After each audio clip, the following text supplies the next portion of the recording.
ఆడవారిలో ఈ ఇన్‌ఫర్టిలిటీకి చేయించుకోవాల్సిన టెస్ట్స్‌లో first PCOD, గర్భాశయంలో ఏమైనా గడ్డలు ఉన్నాయా అని తెలుసుకోవడానికి USG either through abdominal or transvaginal help అవుతుంది.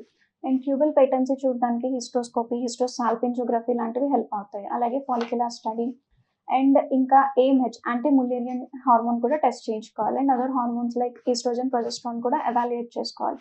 అండ్ సర్విక్స్ దగ్గర ఏమైనా డిశ్చార్జెస్ ఆర్ గ్రోత్స్ ఉన్నప్పుడు పాప్‌స్మియర్ ఆర్ బయాప్సీస్ చేయించుకోవాలి. అలాగే మేల్స్‌లో సెమెన్ అనాలిసిస్ ఇందులో స్పెర్మ్స్ యొక్క స్ట్రక్చరల్ డిఫార్మిటీస్ ఉన్నాయా? మోటిలిటీ అంటే కదలిక ఎలా ఉంది?